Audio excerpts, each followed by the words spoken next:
This is episode 489 of the Rio Grande Foundation's Tipping Point, New Mexico. I'm Paul Gessing, president of the Rio Grande Foundation, New Mexico's free market think tank. You can find out more about the foundation at riograndefoundation.org. I am very pleased to be joined this week by Romie Sandoval and Ricardo Hill. They are together the co-founders and chief strategists at Apex Consulting Strategies, which is a political consulting firm here in Albuquerque, New Mexico that works on the Republican side of the aisle. And you were both staffers in the legislature. So rather than introducing each of you separately, because you guys kind of really are a prototypical team, Ricardo, why don't you briefly introduce yourself, and then I'll throw it over to Romie, and you can both introduce yourselves and kind of how you came at this. Of course. My name is Ricardo Hill. First and foremost, I want to give honor and glory to God for having me here. We came into Apex. We met in college. This is my best friend, my brother, Romie. Where did you go to college? The great University of New Mexico. Okay. Harvard of the Southwest. Yes. All right. We've been through a lot of trials and tribulations together, so it's always an honor to accept any challenge, any battle with him. He's a go-getter. He's a fighter, and personally, we just want to see the state do better. All right. And Romie? Yeah, my name's Romie. Ricardo and I own Apex Strategies. We met in college. We were both on the student senate, and we were the only Republicans, so we got really close then. We got a lot of crap for the stuff that we would vote on and vote against. It's college, but that was like yesterday. We came into Apex a little over a year ago, so November of 2021. I was hired as the campaign manager for J Block. I brought Ricardo on as a staffer. He was the political director. We ended up winning state convention with J Block. A lot of people didn't expect that to happen. And around that time, that's when business really picked up for us. I think people started to keep an eye on us. Between the last election cycle and now, we've ran over 10 campaigns. We're not your typical consultants. We're obviously young. I'm 22. Ricardo's an old man. He's 24. But, you know, we're not your country club Republicans, and I think that's our strength. If you're doing what you're doing 20 years ago, you're not going to win. So often people try to knock us on experience, but we're the only consultants in the state that have won a state convention, won a primary, won a general. As far to my knowledge, we're the only ones that have done it in the Southwest. Yeah, and because folks consume this podcast and this show in a variety of ways, if you're listening to audio, Ricardo is African-American, and you're from Mississippi. We'll talk about that in a second. Romie is Hispanic. So, you know, not exactly your prototype. Obviously, the Republican Party is changing, but young Hispanic African-American guys who are politically involved on the conservative side of the spectrum. And Ricardo, you came from Mississippi to New Mexico to go to UNM, and you decided to stick around. Just briefly talk about that journey, but also, you know, were you just popped out of, you know, when as a baby, as kind of a conservative-oriented person? Were you raised in that context? Talk a little bit about how you became this conservative guy today. Of course. My family is very, very, very faith-driven. They believe in praying. We believe in giving honor to God. We believe that that's where our source of strength comes from. And we also put a key emphasis in our family on hard work. And anything you want in this life, you can achieve and you can get it. And just understanding that, my grandmother always instilled in me that if you want something, you can be it, and that my race and who I am and my age will not stop that and will not hinder me from doing that. And I believe that the Republican Party today still is very much that party of freedom, being able to do what you want to do, being able to pull yourself up from any circumstances that you may be faced with right now. And I believe that so many of my people in the African-American subsection of America, I believe that they're misinformed on what the party really is, the morals and the values, and what they really stand for. And a lot of times I believe that the Democrat Party paints our narrative without anyone ever actually going out and talking to Republicans. So for me, it's just trying to be that light and that beacon to other young African Americans that this is a party for us. It is the party that freed us. It is a party that does have a lot of the values that we go by day in and day out, far as faith, family, freedom, religion. You know, that's all wrapped into the Republican Party, and I just don't believe a lot of people see it because we're not labeled the cool party. That's well stated. And why New Mexico? Because this is not exactly the faith, freedom, etc. Place. Well, the way that I look at it, I do believe it is that this is the land of enchantment. You can't be the land of enchantment and not have freedom, faith, prosperity, you know? New Mexico is a beautiful place. It's a beautiful agriculture. I just love the way the people embrace the freedom of each other. And that's what really kept me around after college. I also built a lot of relationships with a lot of great people who do a lot of great work. So shout out to all the Republicans who are knocking doors day in and day out and registering voters. I know that's a hard task, but that really kept me a party that is so outnumbered. When you see the numbers of how many Republicans are actually elected, it's rough, but people still fight day in and day out. And I love to be on the front lines. I would never want to be in the back. All right, Romie, you're a native New Mexican, but what was your journey like? Not necessarily to UNM, because that's a common destination for a lot of New Mexico young people. Of course, our producer here is an Aggie, so we can let you guys duke that out afterward.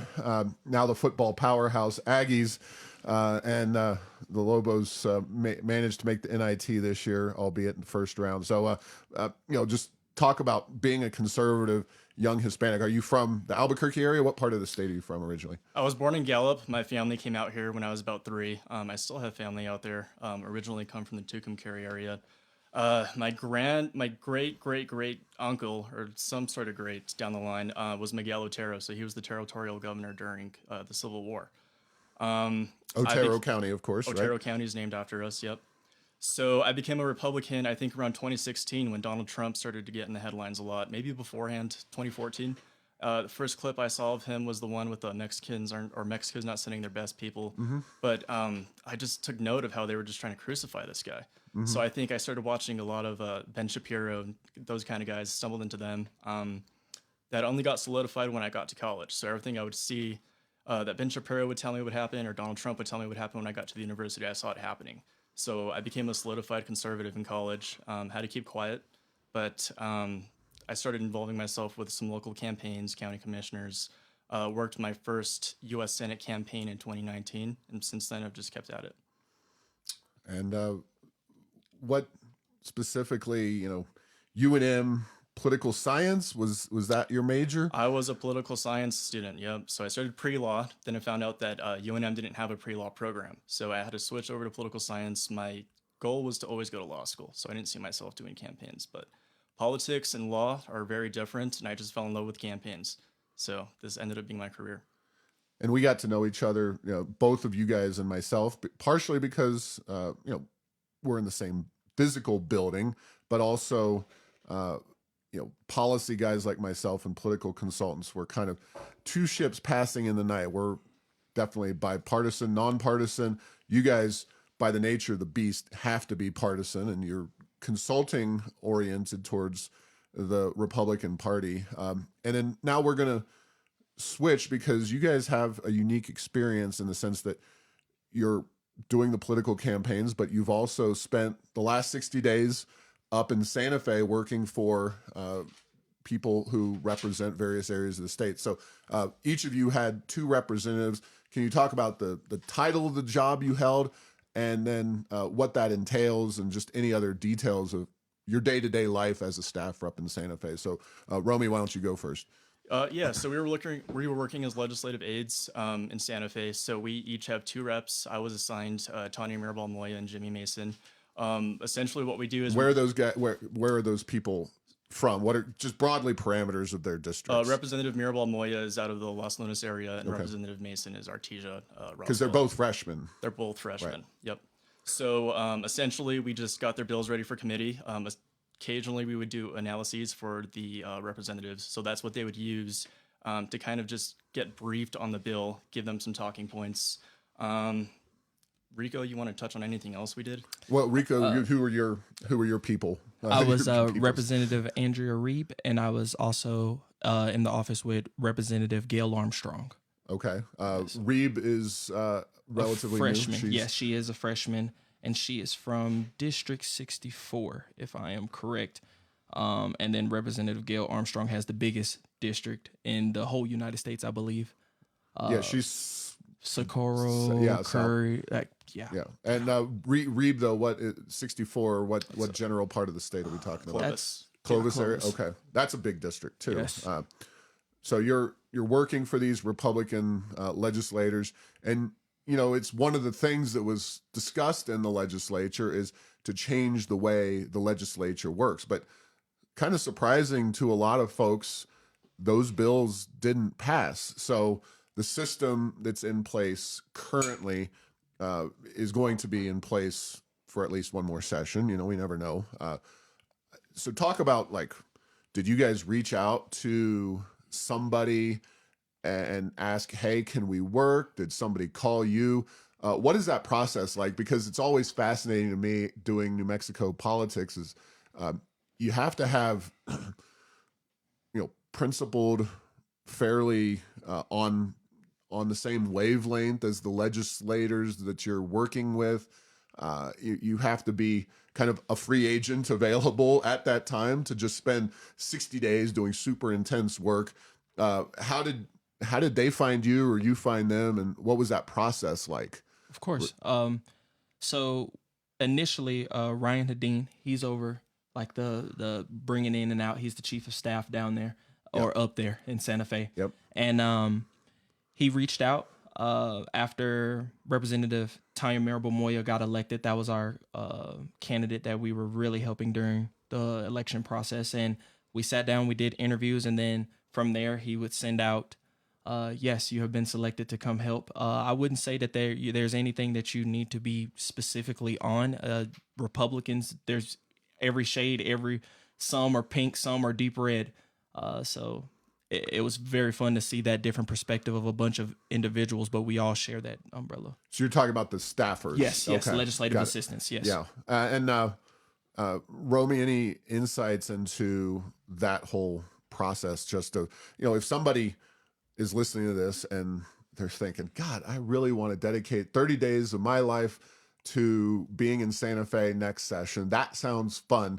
A, would you tell them rethink your priorities? Or B, if they want to do it, how do they get involved? If you want to get involved, contact Ryan Hadeen. He's great. They need people. It's not what I expected. You do have a lot of legislative assistants that come in all shades, like Rico was saying. We had a staffer who didn't last very long, but he actually used to work for Joe Biden. Okay. So, they come in all shapes and sizes. A lot of us come from unique backgrounds from all over the state. So Rico and I had the consulting. I think we're the most seasoned staffers there. There's J.D. Mormian down in Santa Fe who's shooting documentaries about the homelessness. We had Brandon Harris who worked on Jeremy Gay's campaign. And I would say we're the youngest ones there. Yeah. Okay. And you really have to be able to dedicate yourselves. And you guys are Albuquerque residents, or at least the metro area. So you commuted to the Roundhouse, and that's a huge kind of logistical challenge. But if you're living in Artesia or Hobbs or Farmington, anywhere beyond that 60-mile radius of Santa Fe, you're going to have to find a place to stay up in that area. So it's challenging. It's like joining the Army for 30 or 60 days. And just either of you talk about how much of a challenge that is just mentally and dedicating yourselves. And now that you're done with it, how's it feel to be like pushed back into normal society? Of course. So my daily routine, I took the Rail Runner every single day. $2.25 round trip. We can argue about the subsidies, but the cost to ride up there is pretty dang cheap. Yes, $1.50 with a student ID. Yeah, with the student ID was $1.50. So shout out to the Rail Runner. So I would wake up at 3:50. I would take my shower, eat my breakfast, and then I would head out around 4:50 a.m. The train would come at 5:11. Shout out to all the staff that's on the Rail Runner. They are amazing people. They are just beautiful individuals who, that early in the morning, typically most folks are grouches, but they were very nice. And then I would arrive around 6:45 at Santa Fe, take a 15-minute walk.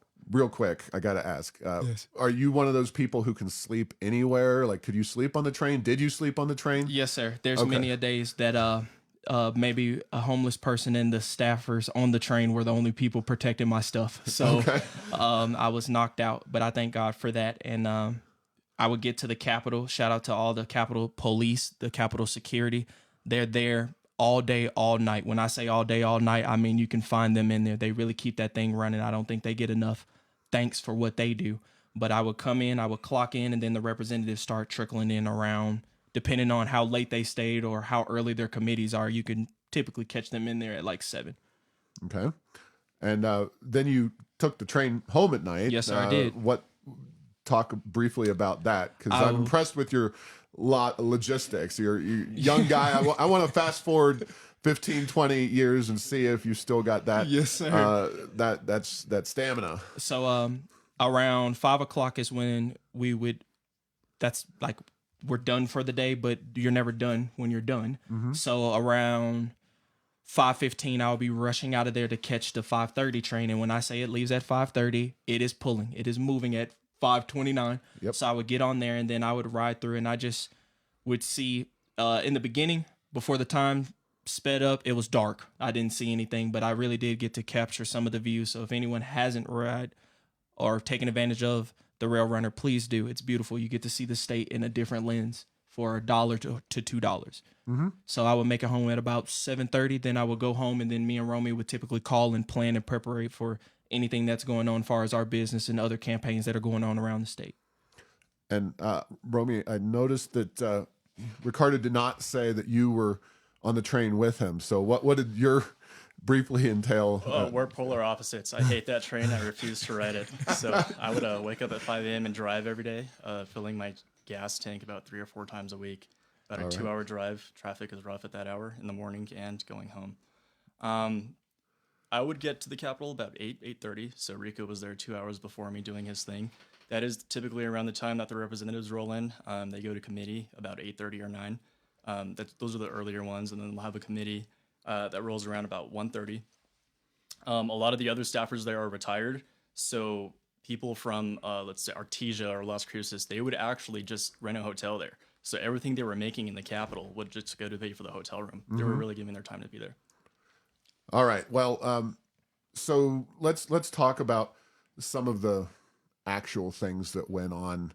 I want both of you guys, or if you've already had this conversation and you're kind of a united opinion, Romie, talk about just the how you thought the session went, kind of from a, given that the Republicans are in the minority, progressive Democrats are in charge with the Democrat governor.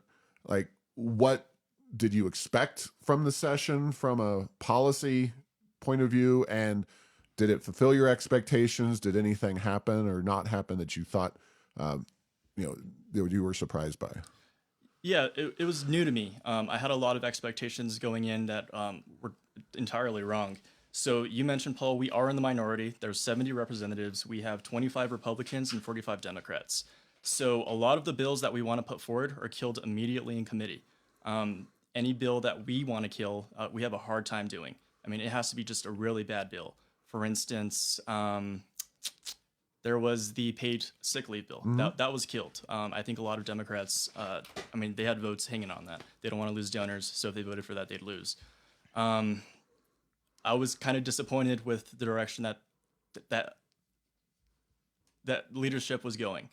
Leadership on the Republican side? Okay. I thought there's a lot more they can do on the media side. I didn't see any efforts to contact constituents to put pressure on Democrats. I didn't see much publicizing of any of the bills we were going to put forward.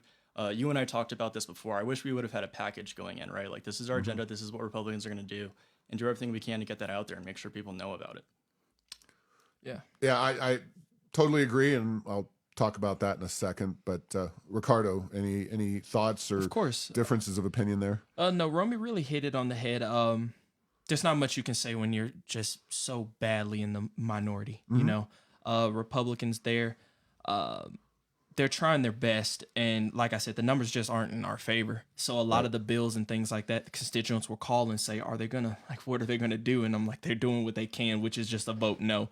But we're really in a position to where Democrats can push literally anything that they want. So you'll catch yourself a lot of times, which I truly appreciate, is that some Republicans are willing to go to some moderate Democrats and sit there and say, hey, man, you cannot do this. And shout out to those Democrats that are willing to stand their ground against a big force. The governor is not a nice person, and she does not play about her legislation. So Right. Shout out to those who are willing to take that sacrifice and may have impeding doom coming for their primaries. And just to kind of put a capper on that, the governor plays by her own rules, period, with regard to Republicans for sure, but also Democrats. And, tell me if I'm wrong here, but, with a week left in the session, nothing had been done on the medical malpractice issue. And then clearly something came down from the governor, whether she got all the Democrats in a room or just the leadership.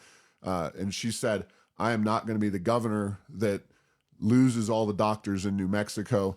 It is time to stop killing all these bills and do something about the medical malpractice issue. Was there any specific information that circulated in the roundhouse in Santa Fe that the governor was pulling the strings? Because the Republicans were always on board with reforming that. It was the Democrats who needed to be brought kicking and screaming. What kind of intel can you provide with that? Honestly, what I can say is that she will reach out to whoever she needs to get her bill done. She'll invite the whole Republican caucus to her mansion and talk to them if that's what it takes. And she will also pull a Democrat in the back room and give them a good talking to. Right. So if that helps you, she does what she needs to get what she wants. But she didn't always get what she wanted. Yeah. And the medical malpractice bill being something that was clearly a threat to her political legacy Yes. and the future of New Mexico. But she didn't get a lot of her priorities this session, nonetheless. Gun bills kind of all over the place. So, you guys are the people that are answering the phones up there. And, you tell people who are on the outside, and obviously you have to temper your expectations because you could have everybody in the state call, and if they're talking about issues that the politician in question, both sides of the aisle, doesn't want to deal with, they're not going to deal with it, or they're not going to vote the way you want them to. But if they get a lot of phone calls, how effective is that? How do you relay that message? Because it's not the representative getting the message. Is it call better? Email better? What was it on your end of that situation? Yeah, before I speak on that, I think you have to understand a representative's schedule. So they get to the Capitol about 8 o'clock. They have to get their bills ready for committee. They go to a committee about 8:30. Takes maybe 3 hours to do that. Then immediately they get out. They go to the floor at about 10:30, 11. And describe the time of session, because this obviously the schedule changes dramatically. Are we talking first few weeks of the session, middle of the session, end of the session? Because the schedule gets pulled out and they're late at night towards the end. But right. I would say the schedule's fairly consistent, what I'm describing now, until the last week when they're on floor most of the day. Okay. So about 10:30, 11, they'll go to floor. They'll get off there 12:30, assuming that there's not a lot going on. They'll have another committee at 1:30. Once they're out of committee, about 4:30, then they have these dinners that they have to go to. Every night there's a different dinner, different event that all the legislators go to. That's also the way they eat for free without having to spend all that per diem money. Yeah. Right. So then they get home. I'm sure they get home about 9 o'clock. And by home, and I'm sorry to interrupt, but this is it's always home, an Airbnb or a hotel room. So if you're living in Hobbs, chances are that you, during any given, say, 60-day session, you may go home a few early weekends, but you're renting someplace up there, and that's home. But there are members, obviously, Santa Fe, they have an easy time. Albuquerque, it's a split. So even the legislators that live in Albuquerque and Rio Rancho will stay in Santa Fe. Okay. Just because of how late they finish this. So they'll get home probably about, quote unquote, home about 9 o'clock. And then the next day is wash, rinse, repeat. So they don't have a lot of time. Better yet, squeezing meetings in between the little bit of time that they can do. Right. So it's not that they don't care. They want to listen to these calls. They want to take notes from their constituents, but they don't have time to hear it all. Right. I would say phone calls are not effective. You're getting one of us. You're getting an LA that you're speaking to. Emails are not effective. I have my legislators' emails, and they get about 200 emails a day that are just really like spam. Constituents just sending the same template email that does not work. So they're actually trying to sort through what they need in their email, like their bills or analyses, and they don't get the chance to look at that stuff. If you want to be effective at the Capitol, I would say show up in person and do not leave until you speak to your representative. Okay. So phone calls, not a great mechanism, according to you guys. Would you agree, Ricardo? I would 100% agree. I believe that the call is a great way for you to leave a message with the legislative assistant. And the process from there is I would write down your note or your message. So just imagine a very important bill going through. The representative comes in maybe 40 minutes, if that, to grab lunch or just to check in. And I'm handing them at least 20 to 40 stack of notes on top of anything that was left by the people that were physically there, on top of their bills, on top of their email. And then, by the way, you have the committee just said that you need to report there. So that's just to give everyone, it's not that they don't want to, because I've actually sat and watched Representative Reed and Representative Gail Armstrong. I can speak to those two because I actually sat and watched them go through and cipher through. But after like 2-3 hours of the same template and message, like Romie said, they're like, okay, I get the point. Yeah. You know? No, that's fair. And I think it's unfortunately the same thing, but even more amplified in Washington, D.C. And I've worked in kind of that role, but in the U.S. Congress. And, what folks need to realize when they are talking to these people is that by and large, a lot of these big issues, they see themselves as Republican or Democrat, and they are vessels for people that already have those opinions. So most Republicans, not all, most Republicans are going to be skeptical about most tax increases. They're going to be skeptical about gun control and abortion, and it's going to be the flip on the Democrat side. And they feel like, well, my constituency elected me already, and I'm going to base my own views on kind of that process. But if there's a specific thing, a niche thing, an issue that's not hotly contested, maybe that's when you can have maybe more of an impact somehow. Like, I'm running a business in that district, and I really need a favor or something specific relating to that particular legislator. Am I missing something with that, or is that analysis kind of? Yeah, I think you'll get a lot more people calling for the hot button issues, so gun issues, abortion. You'll have something, let's say paid family sick leave. You'd be surprised there wasn't a lot of lobbyists for that. But the people who are lobbying for that are people who are at the heads of organizations. Now, you guys aren't involved or weren't involved at all in kind of what, so again, two ships crossing in the night here, Rio Grande Foundation, myself, and you guys. So one of the things that I do most often when I go to Santa Fe, or when I deal with Santa Fe, is speak on legislation in committees. Now, the paid leave, we already have paid sick leave. It's, it's easy. I always do that in my mind, because you think, oh, paid sick leave. No, it's just paid leave. Was passed through the Senate, but fortunately died. You have a rally. You guys aren't involved in that at all, but we had a number of representatives before that paid leave was voted on in the first committee in the House. So after it had passed the Senate, there was a rally. Then there was a wide cross-section of the business community, including, advocates for free markets like myself, who stepped up to speak against that. Talk to the greatest extent you can about, is that something that is effective, is going up and talking in committee, or doing it online on a Zoom meeting? How do you see that whole role, or in talking to your representatives?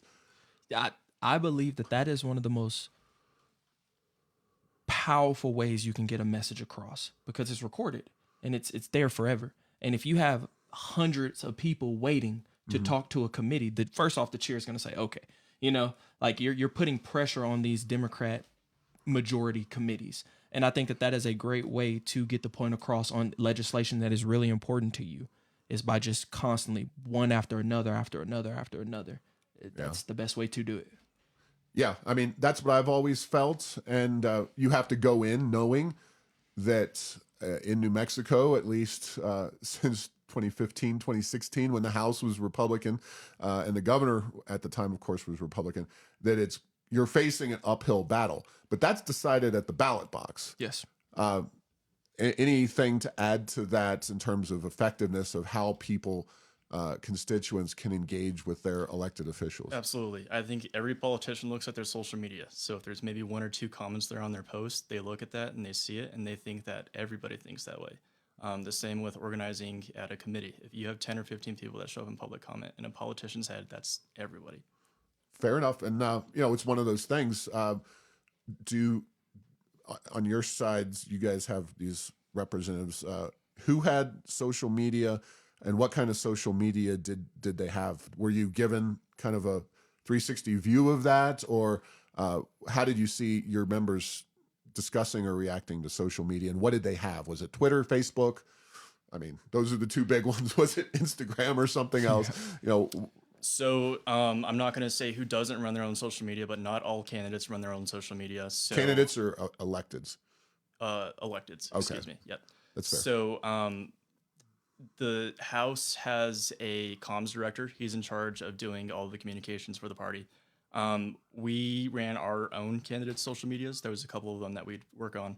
But for the most part, they use their personal page and they kind of just look at people and what they're saying. They don't really attempt to make updates. If they have a bill that they're really excited about, they'll take the liberty to post themselves. Yeah, I mean, you're again talking about, you guys, the royal you guys are not necessarily, you don't even know those representatives before you sit down in that seat that you're in Santa Fe. And so they may trust you or not trust you because they think you're competent and you're good at your job, but you're not going to be out there running their social media for them, chances are. Or did anybody else who was in your shoes, Ricardo, run the social media for the elected official? Not to my knowledge, but one thing I can say is there are some LAs up there that have been with certain representatives for like decades. Okay. Like literally decades, and they're friends and they know each other, and it's like that. They have that chemistry amongst each other. So you'll have those that are way more accepting. They can go in the representative's office. They're a little bit more friendly. And then you have some where it's like, my legislative assistant can't come nowhere near my office other than their desk, and that's how I want them to stay. So it's just a wide scale, and everyone is different. It's all different. Yeah, and there are some members, and Twitter is, of course, the one where you can get more direct engagement with people in a time-effective way. I mostly, when I'm tweeting issues, I tweet at the House GOP, Senate GOP, or vice versa, House Democrats, Senate Democrats. And I know that is ultimately, some media official functionary, but those people all work together. If there's a specific bill or something that Senator or Representative X, Y, and Z are carrying or engaged with, like you say, I will focus on them as well or add them. But I think it's probably a double-edged sword for a lot of these members is social media. They want to be accessible. They want to engage, but there's also people who get a little crazy on the social media, Romie. I know I'll take this discussion and flip it down to the candidate side of things. And we can be specific here. You guys ran a race. It was unsuccessful, unfortunately, a challenging district and a challenging year where another candidate, an incumbent legislator, had a social media profile that would have, it was not ideal. So, just social media and campaigns, talk about that. You guys worked on, and candidates and electeds as well. It's all kind of the same boat. Yeah, so we had a particular house race. Can I say? Yeah. So we had Khalid Shadi who was running against Liz Thompson, and I think anybody who's seen Liz Thompson's social media, she's just a nasty, conniving person, constantly attacking constituents. Pretty quiet during this session, though, and she seems to have maybe straightened up a little bit on her Twitter feed in general. She's not, since the election, and even in the last month or so before the election, she kind of toned it down dramatically. So, I mean, maybe she figured that out. I think she got a talking to from leadership. So Okay, when we were there running you go. against her, we actually compiled a lot of her tweets, just the worst ones we can find, and compared her to Donald Trump a lot when we were messaging for Khalid. So I think she got a talking to from leadership, and she's definitely toned it down on Twitter. Thank God. Fair enough. Ricardo, any other thoughts on social media, either in the session or during campaigns? Yes, during campaigns, a lot of times what I'll see is a candidate is just driving themselves crazy because they'll have this one bot account that just keeps talking to them or picking at them, and they just can't get it out their head, and they're always like, "Oh, I post how this do," or "I really need to say this." But I think social media is not as beneficial to them as a lot of them believe, especially if you're running it yourself. A lot of times people will misinterpret what you say. A lot of times people will take a lot of things out of context. Whenever we put something out there, just words, anyone can do anything with it. So I typically like to tell everyone, think about it first, ask us, please, and really pray about it before you put it out there. Because once it's out there, it's out there forever. Yeah. And, doing, the foundation's messaging and social media, I always try to be fact-based and judicious in our approach. I generally don't go after individuals. I'd go after the ideas.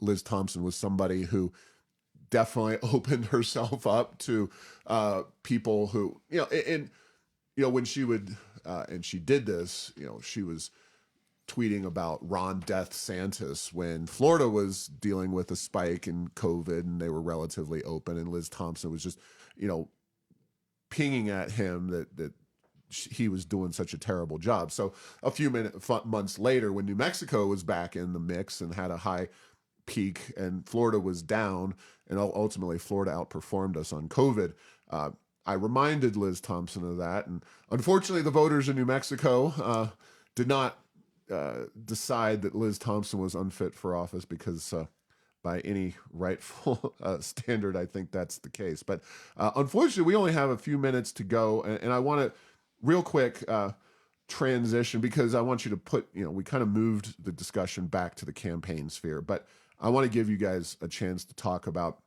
how the legislative session and how the campaign is connected and disconnected. Do you see the voters out there voting or taking into account what happens in the session?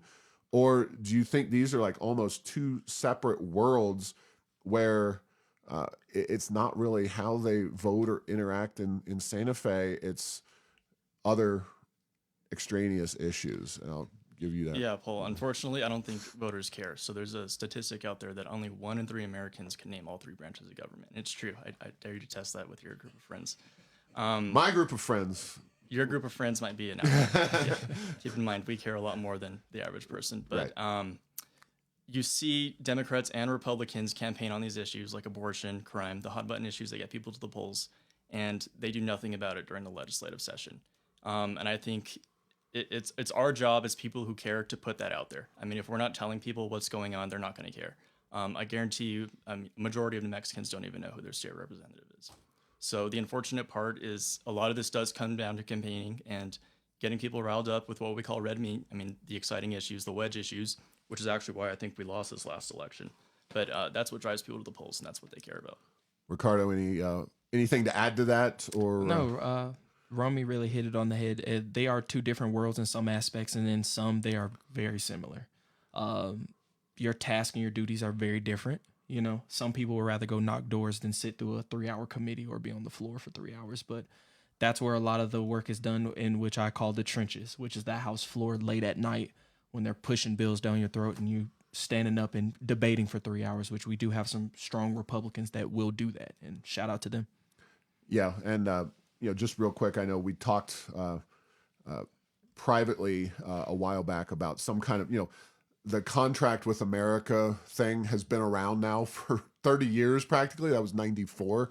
And that's something that I desperately think especially the Republican Party and the minority needs to come to grips with, is selling themselves as a group. What are they going to do? What are the issues and ideas that unify Republicans? And yeah, guns is one of them.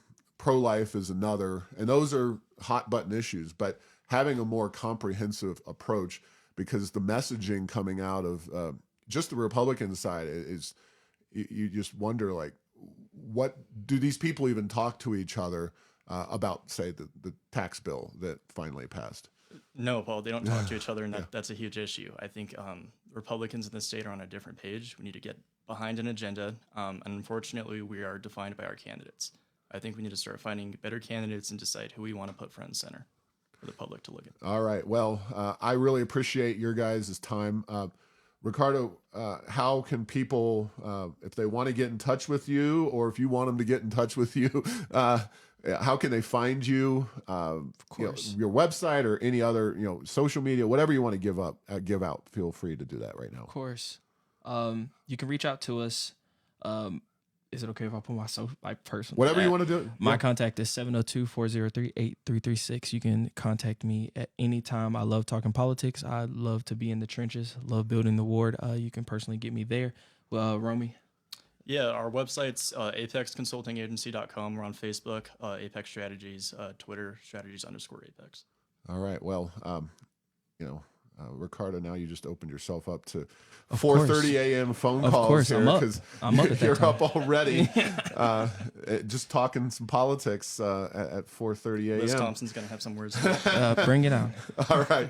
Thanks for listening to this week's episode. Find all episodes at tippingpointsnm.com or at the Rio Grande Foundation's YouTube channel.